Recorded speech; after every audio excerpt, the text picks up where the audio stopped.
What up, YouTube? Alright, I'm going to show you a deck that is an old school deck. It is Exodia. But this is not the douchebag Exodia where you draw your whole deck in one turn, because that takes no skill to play, and it just pisses off your opponent because they're just sitting there bored as hell. This Exodia deck takes quite a bit of skill to actually play. Aside from that, you got your Sanguine. Obviously, you use that for your search. You got to search the head of Exodia first with it, but then if you bring it back, search any of the other pieces. Next, you got Emissary, 2 of them. You get to search. You and your opponent both get to search a level 3 or lower normal monster. Your opponent's probably not running level 3 or lower normal monsters, so it's just a benefit for you and not for them. Next, you got 3 Battle Faders, because your opponent hates running into Battle Faders. Every time I play this, Battle Fader, Battle Fader, Battle Fader. Just pisses them off, and it's funny as hell. Also, with your Battle Fader, you got your Cyber Valleys. Yes, you have the first effect. If they're attacked, you can banish, draw a card. However, whenever someone sees Cyber Valley on the field, they try to destroy it, so you don't have to deal with that effect. So, if you use Battle Fader's effect, then on your next turn you normal summon Cyber Valley. Use a second effect, banish both of them. You get to draw 2 cards. And that's usually the way I play it, unless that's the only card I got, then I just gotta play it. But you also have his third effect. You can banish him and a card in your hand, 2 place a card from your graveyard on top of your deck. You have 3 effects to work with. Depends on, it's just situation dependent.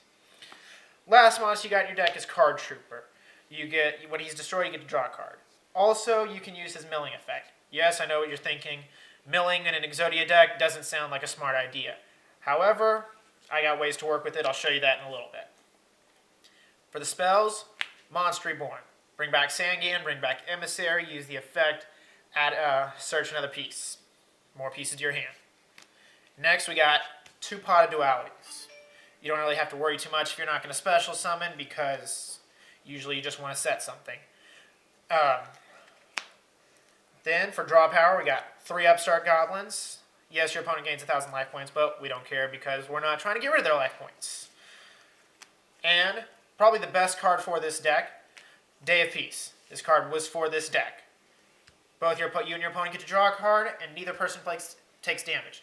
This is not only battle damage, this is also effect damage. It's just, great card overall.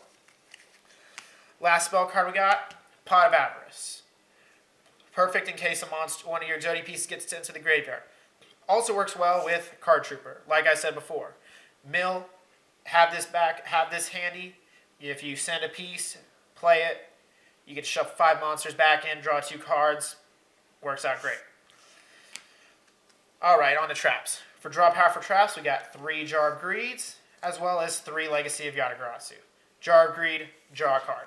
Legacy, draw a card. Now, if your opponent has a Spirit monster, you can draw 2 cards. Odds are not high that you'll see a Spirit monster, but you never know. Then, for your stall, you have 3 Threatening Roars, as well as 3 Wabakus. Now, you got to make sure you play Threatening Roar before they attack, otherwise the first attack goes through. Wabaku, however, you can play whenever you want, and you just don't take damage. Yes, your monsters don't get destroyed, but it's okay because you're not taking damage. Next, we got 2 Call the Haunteds. Good because you can bring back your Sanguine, your Emissary, and you can get it destroyed to search another piece. Also, if someone, MSTs this while it's face down, or Heavy Storms, chain it. Special summon your monster, then it goes straight to the graveyard, you get its effect. Nice little way to do that. Also, we got Backup Soldier. Again, for Card Trooper. Card Trooper sends cards to the graveyard. You got Backup Soldier to bring him back. Or if you get hit with a card destruction, got that to bring him back. Last thing we got for traps is Transmigration Prophecy. Shuffle 2 cards from the graveyard into the deck. That can be you, or your opponent. Just depends on what you need at the time. Use it in case you need to use Pot of Avarice again, or if you lose your Pot of Avarice. Or you may just want to bring back something else.